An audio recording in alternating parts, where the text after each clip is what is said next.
If you hold XRP, you have to listen to what Tim Draper just said, because it's actually very significant. Even though he is talking about Bitcoin, it does pertain to the entire crypto space. So we have to talk about it. But first, let's actually go over a few things. Let's actually talk about the money supply, the M2. This is the global money supply. And we can actually see China here, the US, the EU, Japan, Germany. But if you go down the list, you can see every single, well, for the most part, every single major country out there and their M2 supply. Now, the main thing here is that the next release is this month for the US.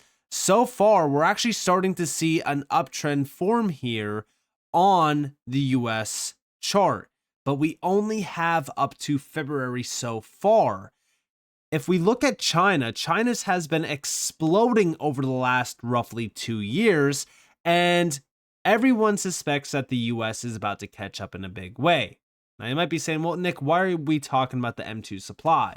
Or are you just pretending this back to the Bitcoin chart like, so many people are talking about right now? No, I actually want to talk about something different here. If we take a quick look and expand the US M2, we could see that we're now at an all-time high. We're now starting to push into price discovery essentially for the M2. And I do think that this is about to surge in a huge way. Not because, of my own thought process here, but it's because of what Janet Yellen told us. And it's also the fact that, let's just be honest here, they have to keep printing money, because if they don't, the Ponzi scheme will essentially die. And I've stated many times over that the fiat currency system is basically dying because it is a Ponzi scheme. They just print more money and print and print and print, and that's basically it. Then they look for buyers of it just to kind of justify it. And even now today, they have a perfect excuse for buyers of, US debt, which is, of course, stablecoin issuers. But this is going to lead to an eventual collapse, which will also lead to an eventual reset. I've always said it, right? Like, we will eventually get to that global reset around our current financial system, which will usher in the digital financial system. But I'm bringing all of this up because, of course, yes, the M2 supply does lag with Bitcoin. Mainly, Bitcoin is 12 weeks behind and the M2 is 12 weeks ahead. I do suspect that the US M2 is going to explode much higher. And same with, almost every other country as well. I think that we're about to see a major, global economic stimulation event. And with that, we think about how high Bitcoin can actually go. Well, Tim Draper did talk a little bit about this. We'll get to that here in a second. But here we actually have an update on the M2 versus Bitcoin from Zero Hedge. And it's so crazy how correlated all of these actually are. But, it also makes a lot of sense because this is all liquidity. A lot of people are kind of confused on exactly why we had the 4-year cycle originally around Bitcoin and crypto. It's mainly because we followed global liquidity and the liquidity cycle itself, which is just a measurement of global liquidity anyways.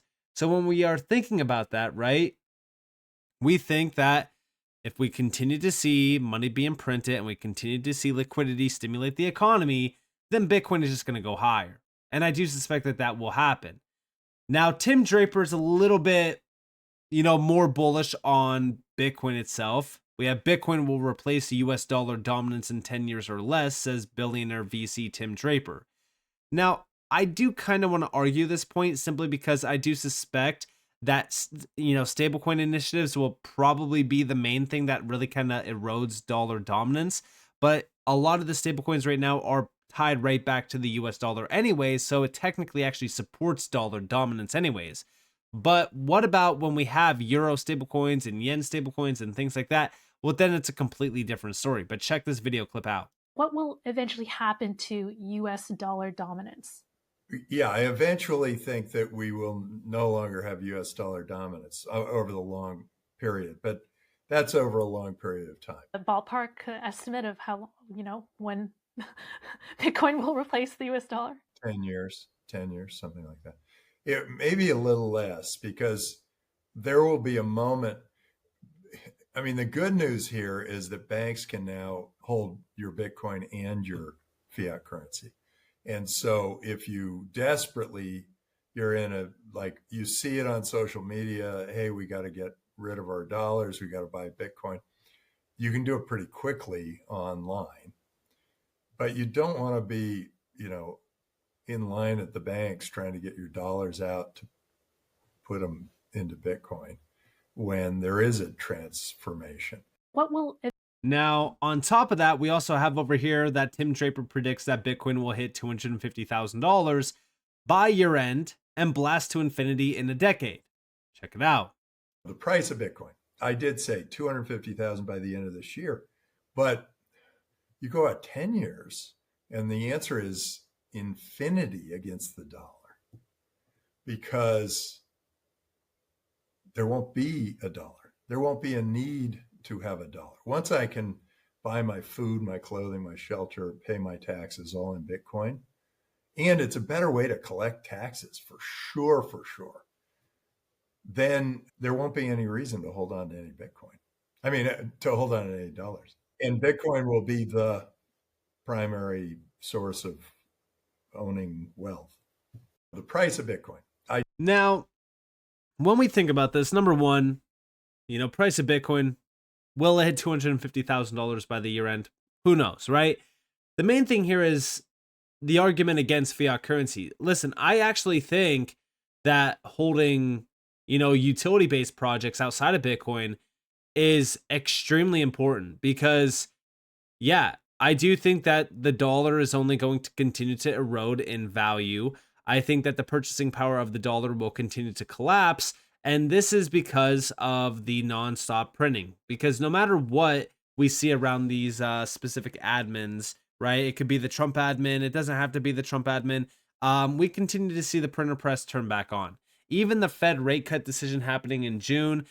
People are saying that we probably get the Fed, cutting rates in June. If we do, then they are going to print more money. It's just the facts, right? Like they're going to stimulate the economy and print more money, because if they don't, then the Ponzi scheme is just over.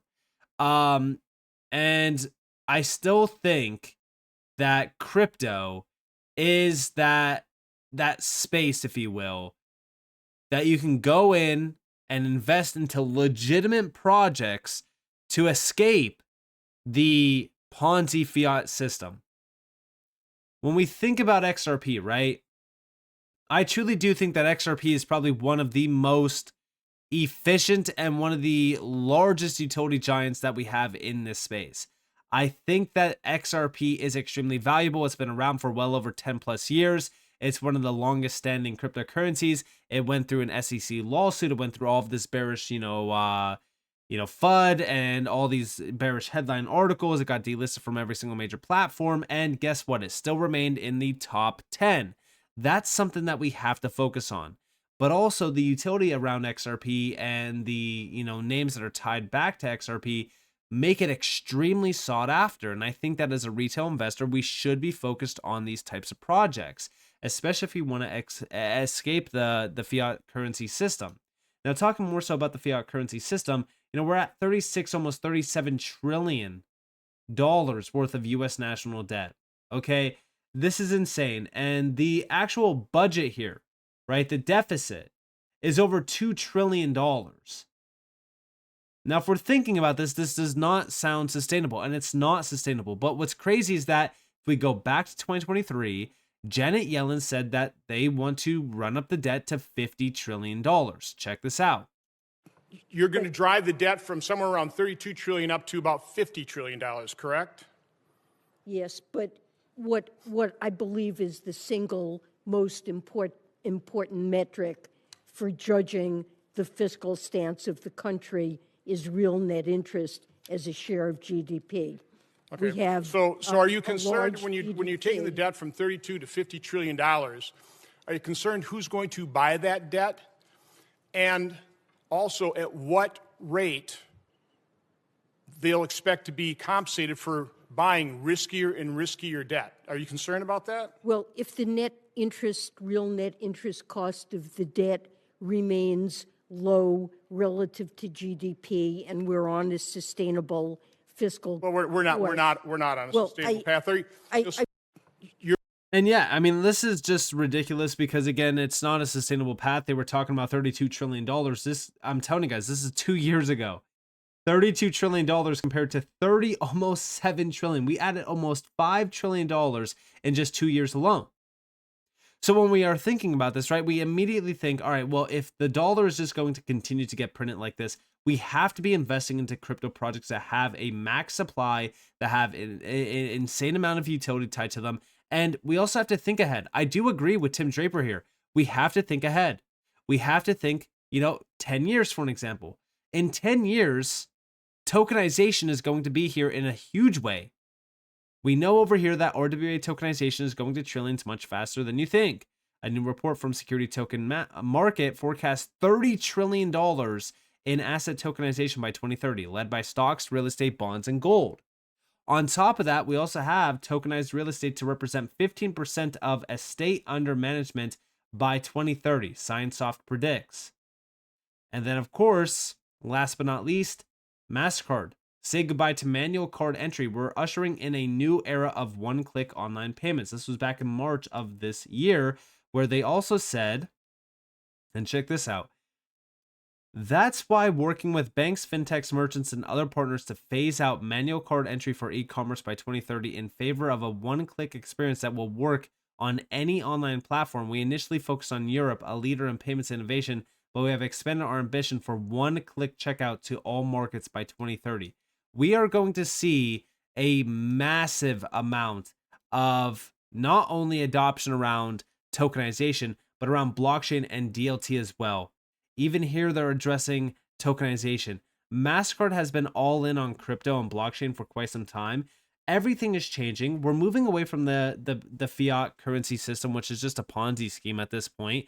And you have to be focused on these projects because, just like Tim Draper is saying, it doesn't really matter about the price, right? Like, we're not looking at, price predictions here. We're looking at the opportunity cost, right?